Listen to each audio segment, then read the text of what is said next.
Hey, good afternoon, Terilyn. We are hanging in there. You know, if you've ever been to the 4th of July parade, you know that nothing gets the crowd as excited as when the veterans and the military members come by marching and on their floats. Everyone gets up off their feet and cheers very, very loudly. We met up with a Vietnam veteran who has made it his mission now to make sure everyone knows why we have the freedoms that we are able to celebrate today.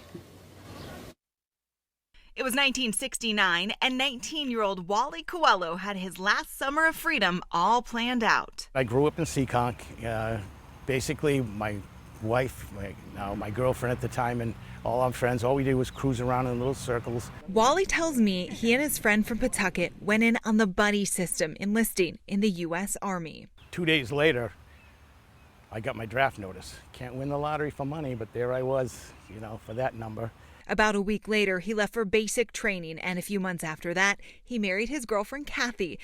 Then his life changed in an instant. Get to Vietnam. Wow. Step off the plane in Cam Ranh Bay. Crazy oppressive hot. There's an odor that's in the country that you pick up on right away, but it's also, Cam Ranh Bay was a really nice place. It's on the ocean, it's on the water. Guys were surfing. And again, I thought, I lucked out. I said, I guess I'm going to be here. About a week and a half in, I got my orders to go to the 577 Engineers in the Central Highlands, about 100 miles north of the city of Dalat. Wally was stationed there for 51 weeks. When this Vietnam vet returned stateside, many Americans didn't agree with the war and were hostile. They told us right then and there, if you have civilian clothes, if you're heading home and you're going to go into the airports and stuff, you may want to change into those civilian clothes. They told us to make sure we kept our cool, do not engage, just ignore and go home. From then until 2011, Wally didn't tell a soul that he had served. Just something I never, I didn't think it was something important. Yeah. Sad to say. I didn't think anybody really cared that I was a veteran. But he quickly learned the Bristol community, the Ocean State, and the nation were grateful. It is paid with a price. You're looking at it right here.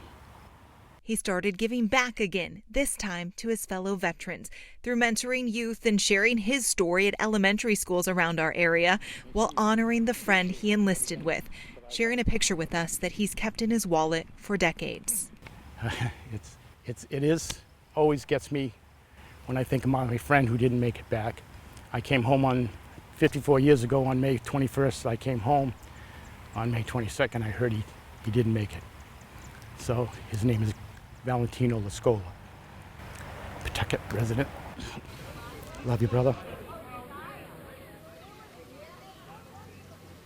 A somber reminder of why we are able to be here today.